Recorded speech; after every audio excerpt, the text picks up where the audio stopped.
que eu estou com essa mensagem. Não mais dias não, eu acho que já tem mês já com essa mensagem no meu coração. Eu queria usar ela, mas não é do jeito que a gente quer, né? Às vezes a gente se programa todo, ele não vai do jeito que a gente se programou, e glória a Deus por isso.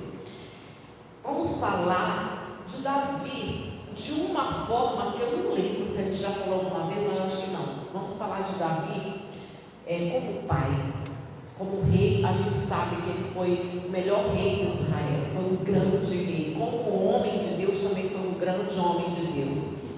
Mas ninguém é perfeito, né?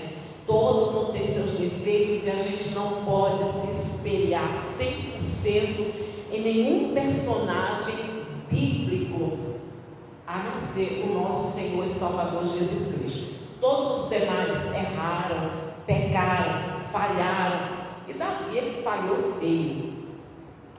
Agora, na trajetória, na vida de Davi, como pai, ele foi claramente negligente.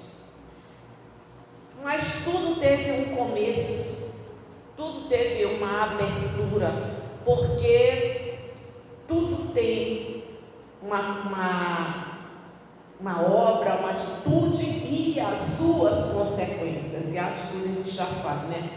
Não dá para pegar tudo, tá? Então a maioria aqui a gente já conhece a história de Davi. Deixa eu pegar aqui a história mais famosa, só para a gente poder entender, tá bom?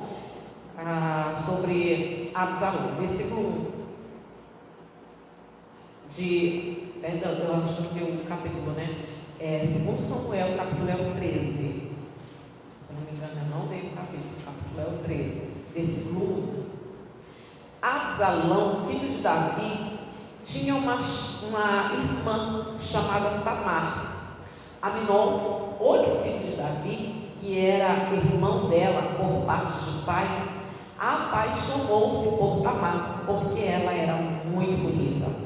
Essa paixão era tão forte que ele ficou angustiado a ponto de adoecer. Como ela era virgem, parecia-lhe impossível fazer alguma coisa para aproximar-se dela.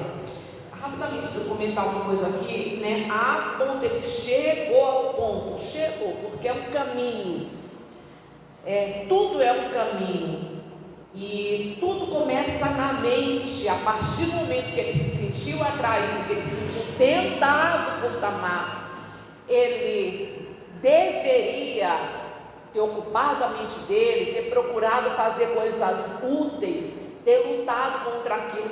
Mas por que ele não fez, né? Por que ele não fez? Vamos lá, versículo 3. Mas Anon tinha um amigo muito esperto, que era seu primo, Jonadab, filho de Simeia, irmão de Davi. Um dia Jonadab perguntou a Anon, filho do rei: qual é o seu problema?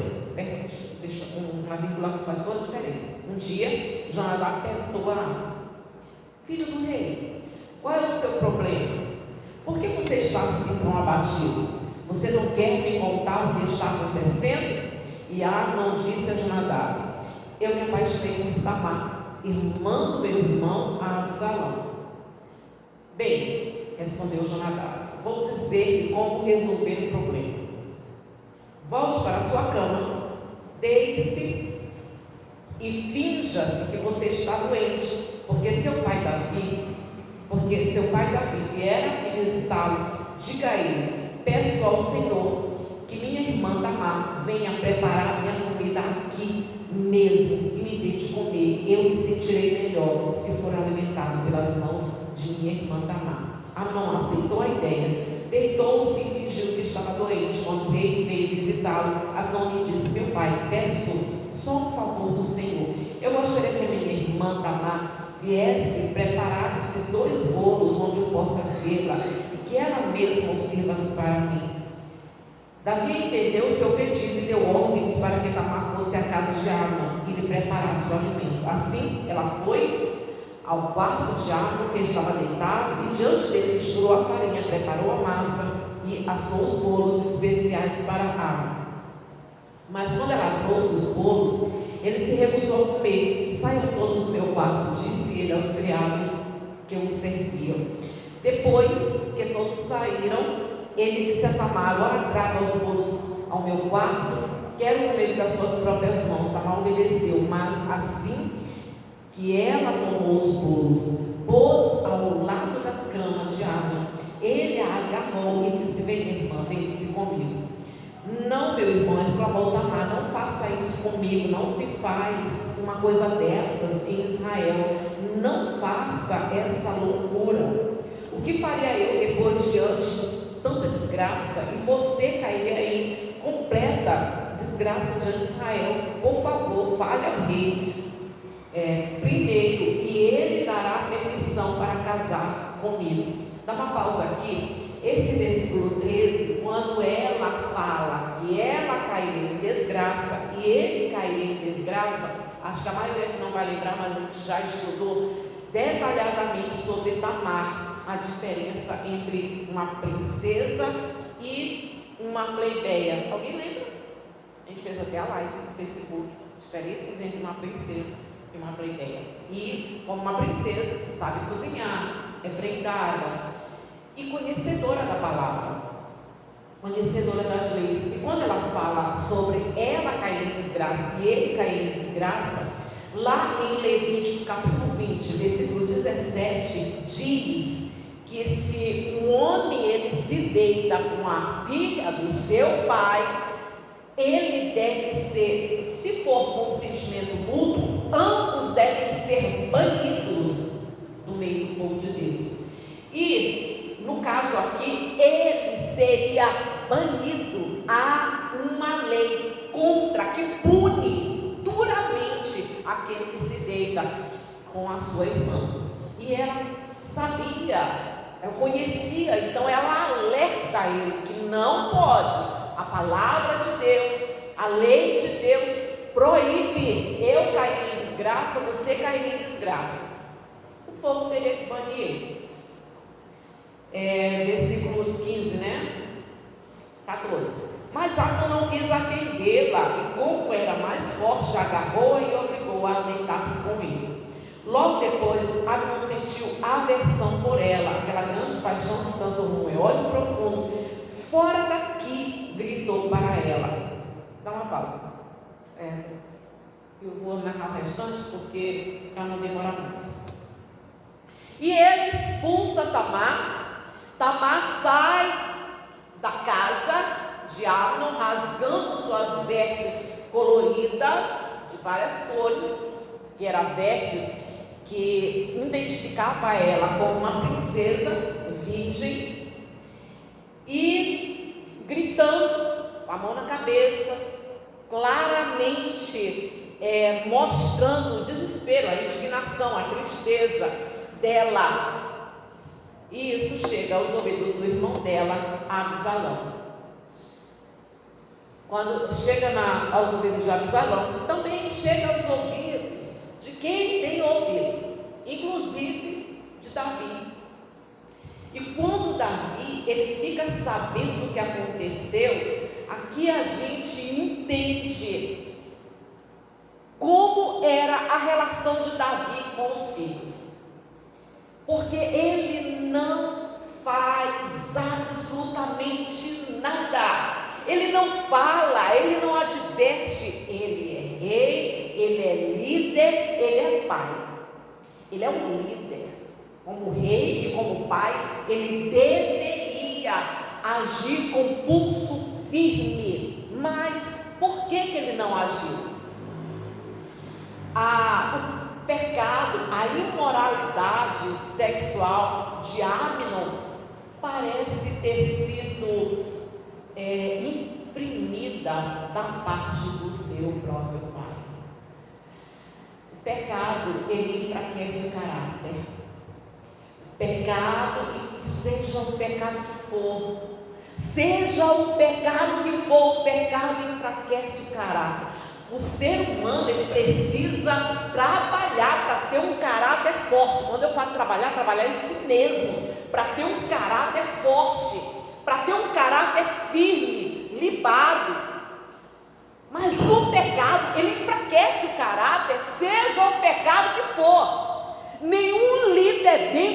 casa ele tem caráter firme, pulso firme, ele tem voz ativa, se ele vive no pecado das drogas, se ele vive no pecado da prostituição. Se o líder da casa ele é mulherengo, ele não tem, ele é mulherengo, ele não tem um caráter firme. O pecado, seja qual for, estou dando alguns exemplos aqui, é o adultério, é o homem que ele é mulherengo,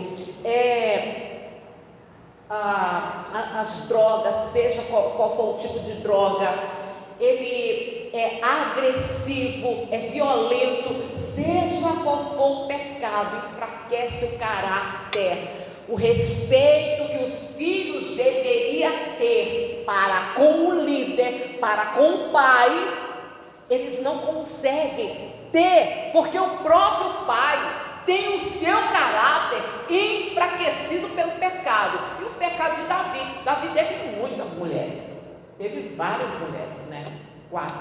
Mas o seu filho que vem depois dele, porque Davi não teve só uma mulher, como Isaac, como Davi teve várias mulheres, e concubinas também, né? Então o filho que vem atrás dele, Salomão, também tem várias mulheres. Irmãos, parece que cada erro de Davi foi imprimido nos filhos dele, que vieram à tona mais na frente, com o passar do tempo. As tragédias na família de Davi, as tragédias na família real, vieram por consequência dos erros de Davi. E que família, que lar, e que família disfuncional. E olha que a gente está falando do homem de Deus, né? Segundo o coração de Deus. Teve várias mulheres. E a imoralidade sexual, porque se envolveu uma mulher casada, engravidou uma mulher casada, e também o pecado do assassinato. Olha isso, né? Olha isso. Amnon, ele seria o mesmo caminho, o caminho da imoralidade sexual, porque Davi engravidou uma mulher que não era para ele, uma mulher proibida. Davi engravidou uma mulher proibida, o filho de Davi não engravidou, mas se relacionou intimamente, sexualmente também com uma mulher proibida. Mesmo caminho. E como vocês veem, Davi não tomou nenhuma atitude. A maioria conhece, aí consigo você a continuar a ler. Davi não tomou nenhuma atitude. Davi cometeu o pecado da violência, assassinato, né? O filho dele vai pelo mesmo caminho. Tem uma frase que é muito dita lá fora, que é muito verdade, mas o exemplo arrasta. O exemplo arrasta. As nossas atitudes, a maneira como a gente vive, a forma como o marido se relaciona com a esposa, a forma como o homem, como o líder, resolve suas questões, resolve os seus problemas, a forma como ele é ou não responsável, tudo isso impressiona os filhos, e é como se fosse imprimido nos filhos. Vai chegar um momento que isso vai vir à tona, os filhos vão refletir as atitudes dos pais. Davi cometeu a violência de matar um homem, Absalão também cometeu o mesmo erro, e a gente pega nos filhos de Davi todos os mesmos erros de Davi. Absalão, Amnon, Salomão também, tantas mulheres que se perdeu. E também outro, né, que é Adonias. Todos esses aqui que eu estou falando, Absalão, Amnon, Salomão e Adonias, a gente vê que o que ele mais aconselhou foi Salomão. Mas Salomão também cometeu os erros dele, seguindo mesmo o caminho do pai, que foi o caminho de ser um homem mulherengo. Mas usou, aconselhou, mas nem Adonias, nem Absalão, nem Amnon, nem Salomão, você não encontra em nenhuma parte da Bíblia Davi agindo de forma dura, com repreensão, com exortação, que isso é responsabilidade e dever dos pais. Porque todo pai, toda mãe que ama, não só ensina, mas também repreende. Davi nunca repreendeu nenhum dos filhos dele. Ele nunca repreendeu. E a repreensão, a exortação, ela faz parte do amor. Seja como for a repreensão, dura, o castigo, depende, da idade, mas todo pai deve repreender, e a gente vai ver que isso é um exemplo deixado para nós. Adonias cresceu sem saber que na vida não se faz tudo o que quer, nem se obtém tudo o que deseja. Como é importante que nossos filhos cresçam sabendo isso, né, irmãos? Porque eu, como consumidora de bens reais, muitas tragédias acontecem exatamente porque pais criam monstros, pais criam pessoas desumanas. São filhos que crescem sem ouvir um não, obtendo tudo que quer, tudo com facilidade. E Adonias, ele cresceu sem ter dificuldade de adquirir absolutamente nada. Sem entender, Adonias cresceu sem saber que na vida não se faz tudo que quer, que é uma obrigação, a gente tem que ensinar os filhos da gente. Não é tudo que a gente quer que você faz, não. Nem se obtém tudo que deseja. O que aconteceu? Se tornou um adulto problemático e causador de problemas. Se apoderou do trono.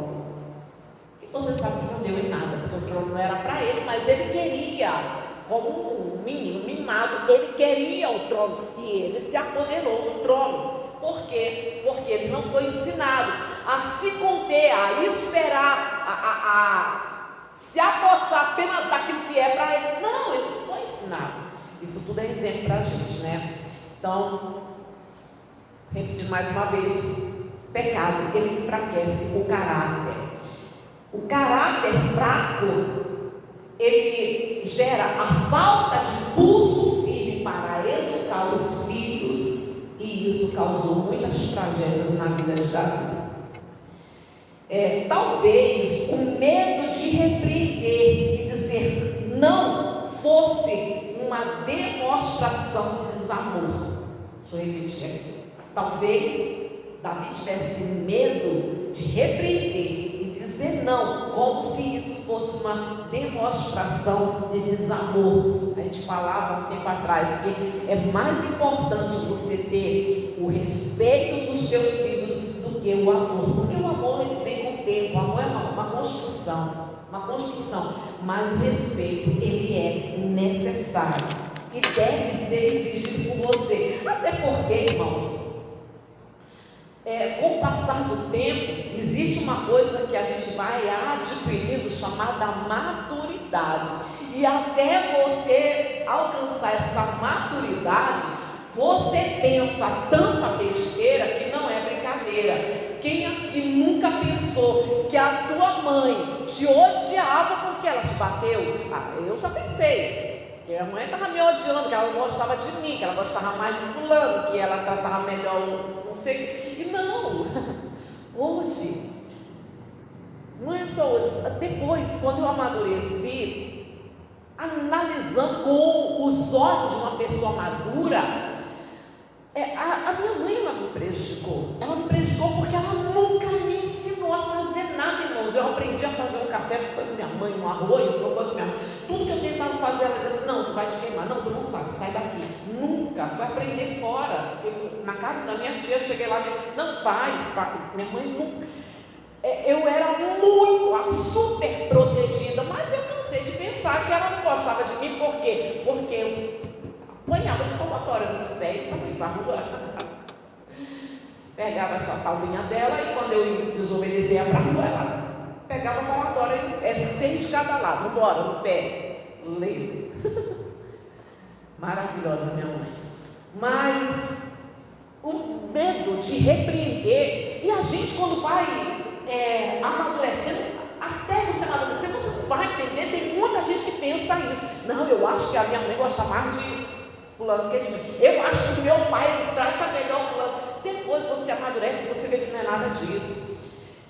O principal é o respeito.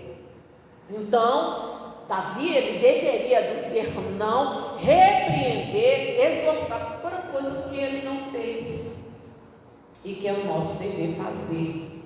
Como líder, rei e pai, ele falhou em dar exemplo. Porque é necessário também não só um exemplo, porque como eu estava falando, o exemplo ele arrasta os filhos, eles ficam. Às vezes a gente está tão distraído que a gente nem percebe, né? A não ser quando a criança está muito pequena e aí você sabe que não pode falar coisas perto da criança, não pode brigar, não pode falar mal, né? Não fala mal da avó da criança, porque senão ela vai. Mas muitas das vezes você se distrai, mas a criança ela observa, ela fica impressionada com as atitudes do pai e as atitudes da mãe. Então o exemplo ele é como se fosse imprimido nos filhos. E a disciplina, o exemplo e a disciplina. A responsabilidade, um caráter firme vai nos dar autoridade para poder orientar, ensinar e também para repreender. E a disciplina e correção, elas são necessárias para a formação de filhos saudáveis e responsáveis. Não é isso que a gente quer? Acho que a maior alegria, dos pais é que os filhos se tornem pessoas corretas, justas, direitas, pessoas de bem. Para isso é necessário que a gente venha criar eles com disciplina. A disciplina e a correção são necessárias para a formação de filhos saudáveis e pessoas responsáveis.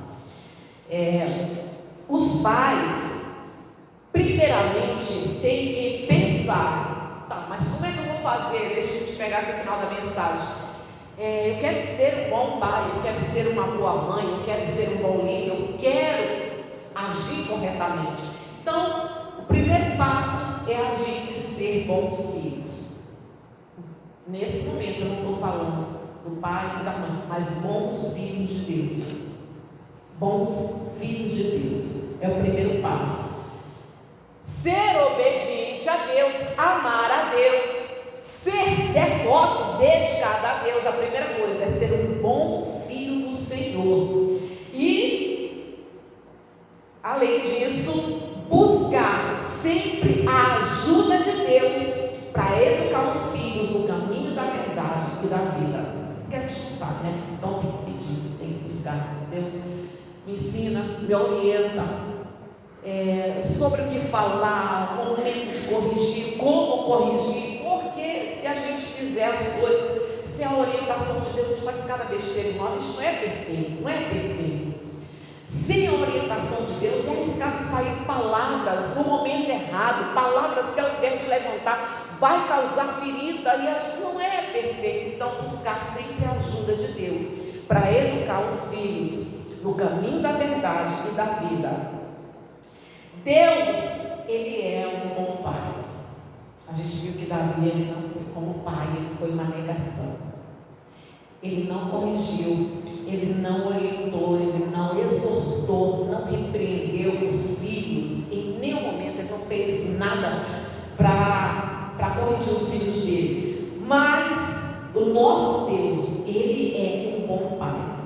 Deus, Ele guia, Ele ama, Ele protege, Ele exorta, Ele repreende sempre que necessário.